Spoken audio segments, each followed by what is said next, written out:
Quando si parla di riti religiosi che precedono la Pasqua a Trapani e si fa riferimento essenzialmente al Venerdì Santo e alla processione dei misteri, ma bisognerebbe parlare di Settimana Santa, perché la Settimana Santa trapanese è ricca di riti religiosi plurisecolari. Si parte con il Martedì Santo, quando dalla chiesa animesante del Purgatorio, che è anche sede dei sacri gruppi dei misteri, esce in processione la Madre Pietà dei Massari. È una vara in stile neoclassico portata appunto in processione dagli eredi dei veri Massari.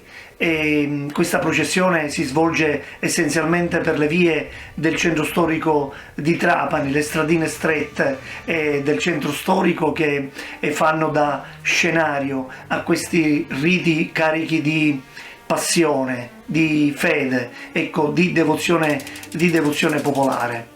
Ecco, il Mercoledì Santo invece è la volta della Madre Pietà del Popolo, è una processione simile a quella del Martedì Santo, è anche connessa per certi versi, perché il Mercoledì Santo esce la Madre Pietà del popolo che è a cura del ceto dei fruttivendoli. Anche questa vara percorre le vie del centro storico di Trapani, e il Mercoledì Santo è anche un giorno importante perché si fa un evento, si prende vita un evento che è molto sentito, un momento molto sentito non solo per chi proprio ha una certa fede, ma anche per i curiosi, per i tanti turisti che aspettano appunto l'incontro delle due Madonne. In realtà questo avviene nel pomeriggio del Mercoledì Santo, quando la Madre Pietà del Popolo, condotta appunto dal ceto dei fruttivendoli, passa davanti alla cappella dove è stata collocata la sera prima la Madre Pietà dei Massari. Ecco, lì le due Madonne si mettono l'una di fronte all'altro e tra le due maestranze c'è uno scambio simbolico del cero che suggella un'antica amicizia tra le due diciamo corporazioni. Quella che in realtà viene venduta come l'incontro delle due Madonne rievoca una riappacificazione avvenuta alla fine del 1800 tra la confraternita di Sant'Annella, che gestiva la Madre Pietà del Popolo, e i Massari. Ecco, il momento carico di pathos, un momento carico veramente di emozione, anche di commozione. Spesso i consoli delle due maestranze che si scambiano il cero sono consoli storici di entrambe le corporazioni, oppure sono consoli ammalati a cui si dà appunto la possibilità di poter fare questo gesto simbolico d'amicizia appunto nella grazia, per chiedere anche una grazia alla Madonna. È un momento molto molto molto sentito. E poi abbiamo il Giovedì Santo, anche se non ci sono riti e processioni, ma è il grande giorno della vigilia. La chiesa delle Anime Sante del Purgatorio diventa pressoché un cantiere a cielo aperto, dove consoli, massari, che sono poi i portatori dei misteri, volontari, elettricisti, fiorai, fioristi, e c'è un via vai di persone, di figure professionali, tutti che lavorano sulle bare dei misteri per allestire appunto questi gruppi scultorei per la processione del Venerdì Santo, che sicuramente è una delle più imponenti processioni che si svolgono in tutta la cristianità, non solo per il numero di gruppi scultorei che si portano in processione. Considerate che sono 18 gruppi scultorei più 2 simulacri, che sarebbero Gesù nell'urna e il simulacro della Madonna Addolorata, in tutto 20 gruppi scultorei, quindi 20 corpi di maestranza o di categorie economiche. ma è anche imponente per il numero di ore che la processione sta in mezzo alle strade. Ecco, è una processione che dura la bellezza di 24 ore ininterrotte, e così esce il venerdì santo alle 14 per fare il rientro il sabato santo alle 14.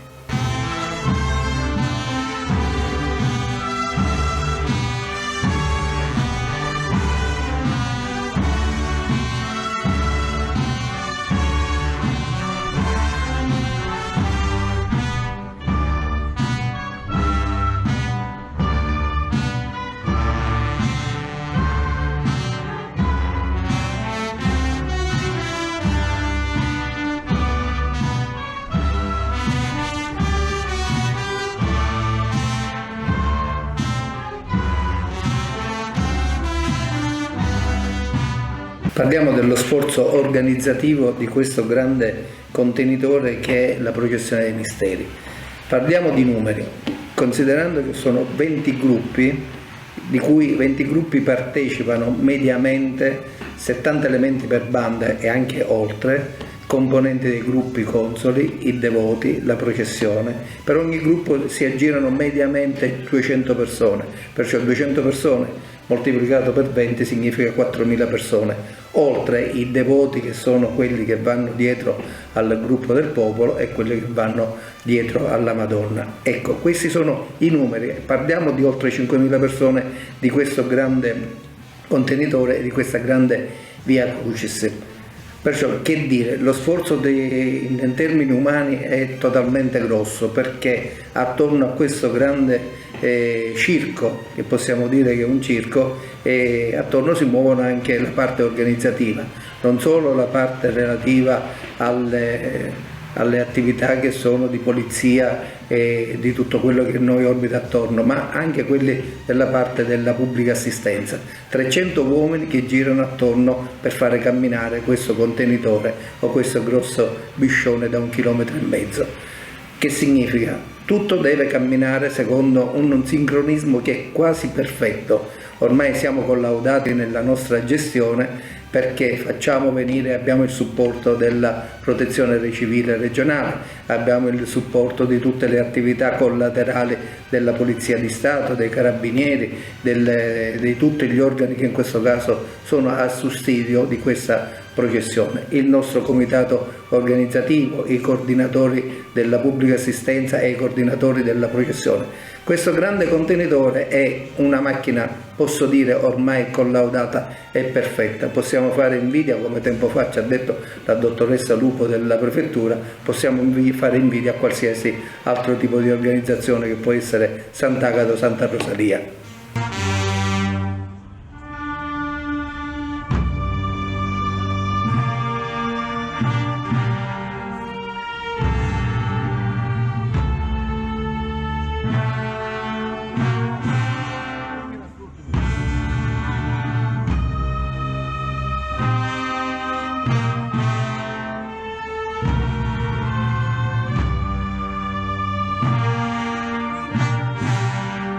È un evento, quello della Settimana Santa trapanese e soprattutto della processione dei misteri, che, come dire, va a interessare tutti i trapanesi in qualche modo, sia per chi è diretto protagonista, o perché è un portatore, o perché è un console, o perché è un violista, o perché è un membro della banda, ma anche i cittadini che non sono, come dire, direttamente interessati, aspettano la processione dei misteri quasi come se fosse l'evento dell'anno.